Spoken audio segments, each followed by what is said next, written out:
सादर नमन। साधक सुधा में स्वागत है आपका। आज का विषय है सम्मान करें तथा सम्मानित रहें।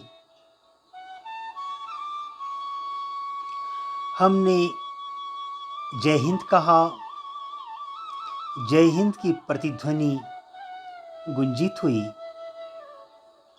हमने सम्मान दिया, बदले में पाया सम्मान। विश्व भर में कोई हमारा दुश्मन नहीं, न ही मित्र। ये शरीरधारी आत्माएं, ये परमात्मा का अंश हमारे समक्ष उपस्थित होती हैं। इन्हें किया हुआ नमस्कार प्रभु को किया नमस्कार ही होता है,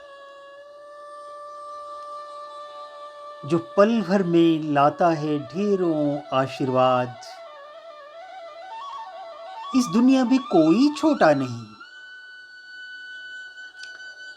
क्योंकि सभी प्रभु के बंदे हैं। एक नूर ते सब जग उपजा, कौन पले के मंदे। एक छोटा अपरिपक्व बालक जो दूसरे से मिलने पर अभिवादन करना नहीं जानता, उसे हम प्रतिदिन अभिवादन करें तो वह इस शिष्टाचार को आत्मसात कर लेगा। वह भी दृप्त से अदृप्त तथा अशिष्ट से शिष्ट बालक की स्थिति की ओर सचमुच अग्रसर होगा। कई बार नकल के रूप में किया गया अनुकरण हमें महान बना देता है।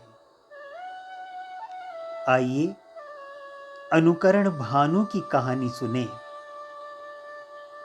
अनुकरण भानु एक चोर था, शातिर बुद्धि था। एक बार राजा ने ढिंढोरा पिटवाया कि राजा अपनी बेटी की शादी गंगा नदी के तट पर रहने वाले किसी साधु से करेंगे। बहुत साधुओं में उत्सुकता थी कि आखिर किस साधु की किस्मत जागेगी, कितना अच्छा दिन होगा, राजकुमारी के पति बनेंगे। अनुकरण भानु साधु का वेश बना, साधुओं में सम्मिलित हो गया। सोचा शायद उसी पर प्रभु की कृपा हो जाए। अगले दिन राजा स्वयं गंगा के तट पर आ गए।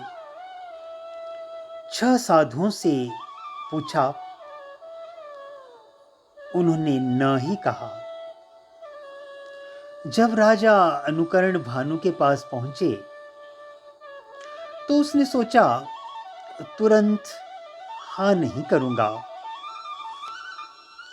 राजा ने पूछा तो उसने कहा, महाराज, एक दिन की मोहलत चाहिए, सोच कर बताऊंगा।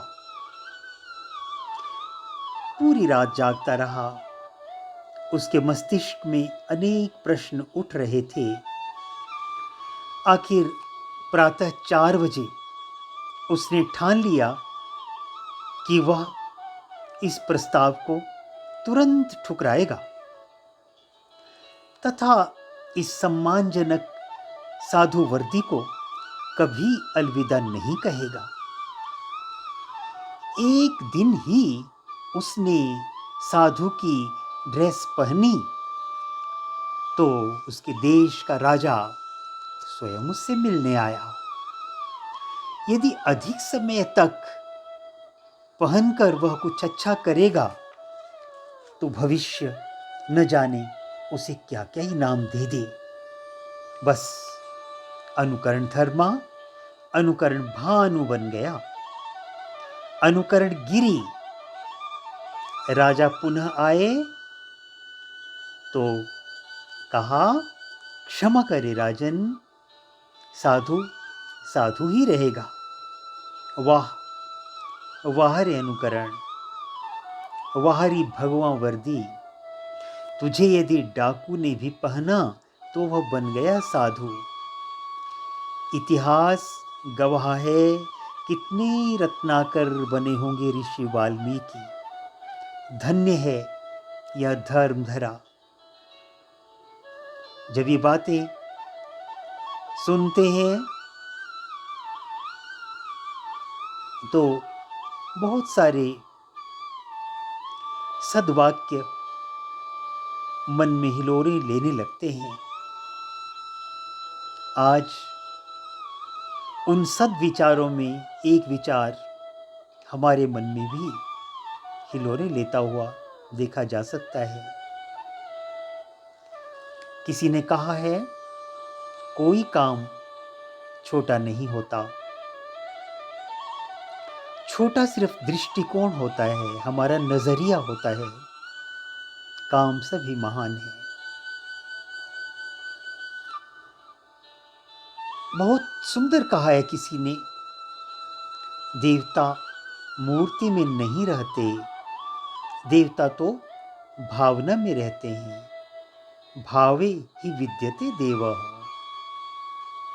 सीता जी ने निराकार पति का आकार अपने निष्कपट मन में बनाया था। पार्वती के आशीर्वाद से वैसा ही साकार पति उसे मिला। यह बात सिद्ध होती है, देवता मूर्ति में नहीं रहते पर भाव में रहते हैं। जब उनकी भावना से हमारा साक्षात्कार होगा तभी देवता मिलेंगे। आपका आज का दिन शुभ हो। समस्त शुभकामनाओं के साथ आपका अपना रवि।